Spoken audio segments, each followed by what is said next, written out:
Hi guys! Welcome to Jekotech TV! Smile ka muna dyan! Okay guys, let's go! Hello guys! Welcome back again to my channel! Hello guys, meron tayo susuriin dito. Kalalabas-labas lang ngayong April 1, 2024. Ang pangalan ng application ay Ocean Co. Ito raw ay merong free 50 pesos pag tayo nag-sign up at pwede raw tayong kumita ng money daily at pwede rin daw po mag-withdraw daily. Kaya samahan nyo ako guys, ating suriin itong application na to. Pero bago yan, baka naman di ko pa kayo friend sa YouTube.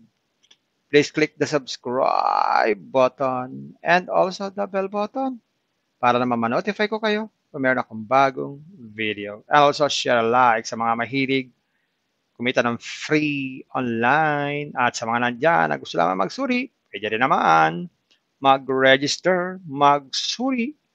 Maganda nga yan, marami nagsusuri sa sari-saring application na lumalabas sa ating internet world. Again, dito commercial, hindi rin to promotion, hindi rin to advertisement para sa Ocean Co.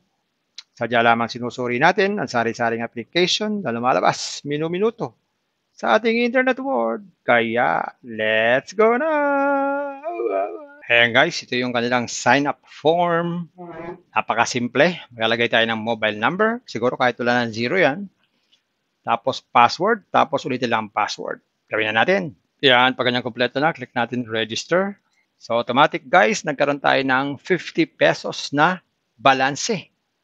Yan po yung binibigay nilang free 50 pesos pag tayo ay nag-sign up. Ayan, check natin. Baka meron pang ibang mga libre dito. So wala na tayong makitang ibang libre. So dito siguro ay kailangan mag-invest para madagdagan yung 50 pesos. So click natin itong home. So ito pala yung mga inaalok nila, mga investment dito. Pag daw tayo ay nag-invest ng 250, magkakaroon daw tayo ng 25 pesos every day sa loob ng 600 days. So ang total yan ay 15K. Wow! Pag naman daw tayo nag-invest ng 600 pesos, magkakaroon daw tayo ng 80 daily income. 600 days din yan. Pag naman 1,250 ang ating puhunan, meron daw tayong 185 every day. So lumalabas ito mga more or less 10 days bago natin mabawi ang ating puhunan. Meron din namang 3,050. 500 naman po ang daily nito. At 750, 1 to naman po ang daily. So ito medyo mabilis-bilis mabawi ang investment. So check nga natin itong check natin itong 1 to 50. Check natin itong buy now. Ayan. So click natin itong buy now. Buy now. So hindi pa wala pwede. Kailangan muna natin mag-recharge. Click natin itong recharge. Punta tayo doon. Yan. So ang recharge time is 00 to 24. So ibig sabihin parang 24 hours na rin to. At ang minimum ay 250 at hanggang 40K. Yan. Lagay tayo dito ng ating amount na i-recharge. Tapos pili tayo ng gateway, GCash. Tapos copy GCash receiver daw. Yan. Pag na-copy na, lagay pa rito ang receipt. Tapos recharge. So ayan, yan yung ating proof na tayo nag-recharge. Click natin itong recharge. Yan, so labi dito, pending. So aantayin natin yan mag-reflect sa ating account. Pag nag-reflect na po yan, pwede na tayong mag-invest. Ayan, check natin ang withdrawal naman. Yan, sa withdrawal, ang pinakamaliit na withdrawal ay 110, ang maximum ay 40K, at ang oras ay ganoon din, 00 to 24. Parang lumalabas ito ay 24 hours din. So lalagay lang dito ang amount, tapos withdraw. Pero bago mag-withdraw, be sure na naka-input na po ang ating mga GCash. Dito yan, may bank info, bind wallet. Lagay lang po dito ang bank name. Tapos submit. Tapos lagay po dito ang GCash name at saka GCash number. Yan, pag ganyan kompleto na, click lang submit. Yan, so pwede na tayong mag-withdraw anytime at pwede natin i-edit ating bank card anytime din. So pwede na tayong mag-withdraw basta meron na tayong minimum withdrawal. So meron sila ditong orders para makita natin yung ating mga investment at payment record para ma-check kung pumasok ang ating ni-recharge at customer support in case may problema tayo sa ating account at official group para po tayo makipagkwentuhan sa mga naririto sa application. At pwede tayo mag-log out anytime basta ayaw na natin sa application na to. Ayan guys, nakita natin itong Ocean Co. Totoo naman, meron silang binibigay na 50 pesos.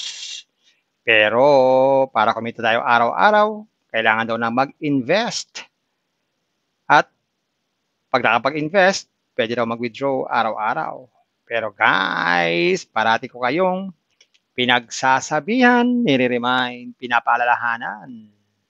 Before you invest, think twice. Mag-search, magtanong-tanong bago mag-invest, and invest at your own risk. Invest what you can afford to lose. Yung lamang po sobrang pera ang ating invest.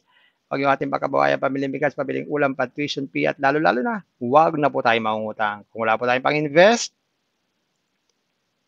kung may free, sa free muna tayo. Kung may free, sa free muna tayo. Kaya lang ang free nito ay 50 pesos lang.